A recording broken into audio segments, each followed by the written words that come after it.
Hello everyone and welcome back to GSL Code A. This is our second group today for Wolf and I. Yeah, it is. First one was pretty fun.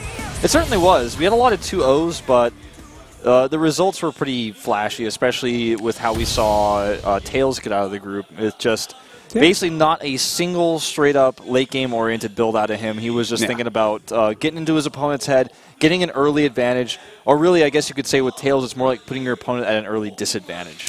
It certainly was with him. A very unique playstyle. How far will he actually get in Code S? I'm thinking not very far at all, but I didn't even think he'd make it out of this group, so maybe he'll surprise me. Yeah, I mean, how long can he actually keep this up? How long can he just keep doing builds like this, you know, before his opponents start to kind of blind counter him when they're playing against him? He's got to at least, I feel, in Code S, play some blind greedy builds, you know, take some big greedy expansions and some economic risks to at least show some diversity to his play. Mm-hmm.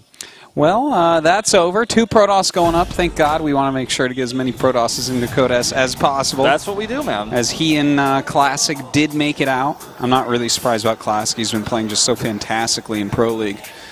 So it was a good day of matches. Yeah, or a good morning of matches. And now we have another set of matches, which, if you look at the names, 2 stand out. One is like a nobody ever, like ever. I can't wait to hear what you have to say about him because I can't even think of a game that I've seen of Armani's. Like, I think he's played 2 games I could think of. If I'm not mistaken, he lost both of them in Pro League. He used to be known as Burning. Not that that really means anything to anybody because I don't think he played any games televised under that ID. And I think the other player you're talking about, you know, as being not one of the big names is Dark. Yeah. And he's pretty good, though. He's decent. You know, he played in Code S last season. Had some kind of upsets there in the ZVP matchup.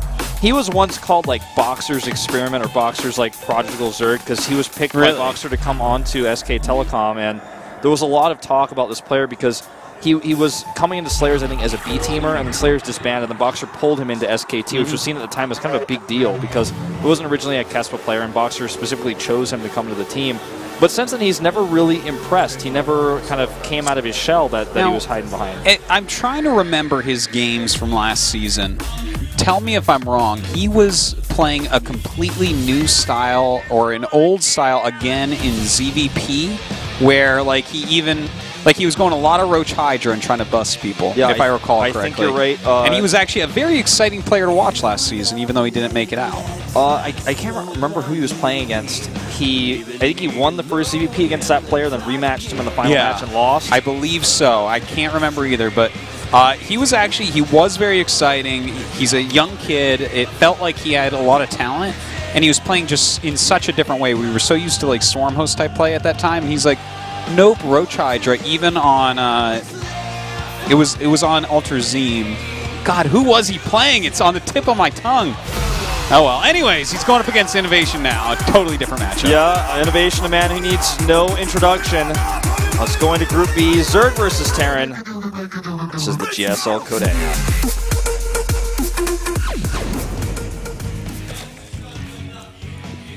In the top left, an interesting Zerg indeed.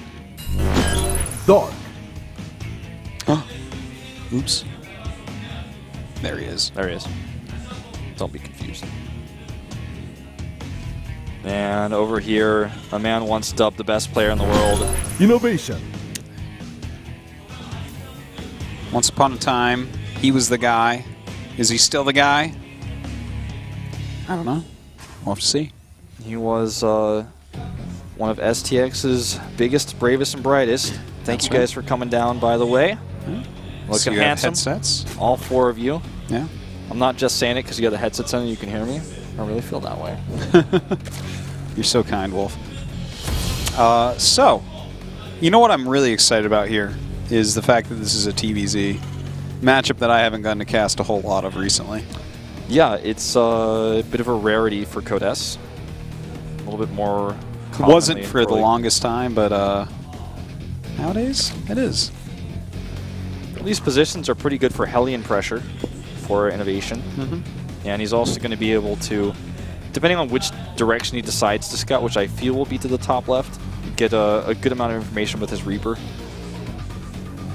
Well, You know, a Reaper opening is something that's really smart to do, especially if it's a player that you don't know as well, or a player that you think you're better than. And I would be very surprised if Innovation didn't think he was better than Dark.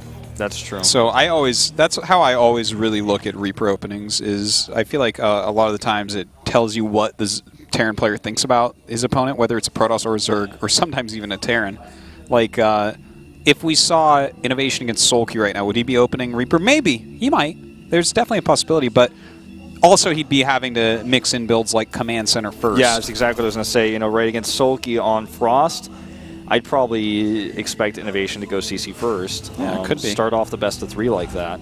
But against Dark, you basically have to do this. Now, he gets lucky with his SCV Scout, so he can send his Reaper in here right away. And he wants to identify how much gas has been mined at that geyser, and also if he can, maybe pick off his Zergling or 2. It's going to be pretty tough, but you know, if he can drag them off creep, might be able to get it done. Yeah, it could be. Probably won't get any drones or anything like that. I'm interested to see how many Reapers he makes as well. Looks like the second one's going to come straight up, so definitely a possibility of a third. I see a lot of Terrans jump back and forth between do they like 2 Reapers or do they like 3? Yeah, and it looks like here we are seeing a 2 Reaper user in Innovation. Yeah, you know, there's a few players that stylistically will stick with 3. I've seen Flash do that a lot, and Gumiho really loves his Reapers. Oh, that's more true. Than anybody. He does. He is crazy about them. But you know what? Especially if you're harassing the front of the base like this, 2 is a good number. You know, a lot of times you leave 1 back if you do go for a third, or if you just go 1 and are trying to harass the main base a whole lot, just to make sure Zerglings don't randomly run to your base and get you while you're trying to go up into Hellions with no other units. Yeah. Well, I mean, right now he starts at 3rd CC, back at home, and he's going to start reactoring out those Hellions. This is... Innovation. How I missed you. This is a little bit more, like, economically focused rather than pressure. You know, he's not going to be getting super fast Banshees out with this, and... We'll see. Well, it's very Innovation-like, right? Yeah. If you think back to when he was the best player in the world, the greatest Terran in the world, he was always going 3 Command Center, like every single game. And in fact, this opening is quite reminiscent of that. Now, will he just go into a straight-up macro game and try to roll his opponent over? I think he will, but how will Dark actually play against this? Because he used some really old-school styles before in ZVP last season, but in ZVT, we haven't really gotten to see him as much. Yeah, that's true. We just don't see so many ZVTs in this tournament anymore, at least not for the past this season and last season. I like this. He sees the Hellion, hides the drone, and then sends it down so that the 3rd base can't be delayed. Certainly. Very strong play there. 3rd base does get started. Denies 2 Tumors here, actually. That's pretty solid. Yeah, I mean, 2 Queens versus 2 Hellions and 2 Reapers, you know, he's getting it done. The lack of Zerglings there. Still no starport as he's, you know, committing his gas to the stim. And look at this. He's actually going up to 8 Hellions right now. Now, we do have 14 Lings on the way, so those 8 Hellions may come in very, very handy. And in fact, 4 of them going around to patrol a little bit. Might be getting ready to take that 3rd base relatively soon. There's 2 things about Innovation. One is that, hold that thought. One is that he doesn't get that depot raised, so Lings can come in here. And C, very importantly, there's only 1 geyser of 3 being mined from, so he's getting a ton of extra minerals from that extra mining that the SCVs give him. And he's also been supply blocked for a really long period of time, so that caught him a bit off guard, I would say. Oh, God. Yeah, that's a bit of a mistake. Now, this is a lot of Hellions coming in. 3 Queens, though, standing here ready to defend, and he targets down the one with a lot of energy. Doesn't quite get it, and does, in fact, lose one of those Hellions. So good defense by Dark. Yeah, and now that the Queens are in position at the top of that ramp, I don't see any reason why Innovation would want to try to commit up that ramp, and attacking the 3rd base isn't really going to get him anything done. He's just going to bruise the hatchery, and all bruises do heal, so not going to be really all too worth it. If he can kill a Queen, pick up a Queen, or deny some Tumors, that's one thing, but killing the hatchery is just out of the question at this point.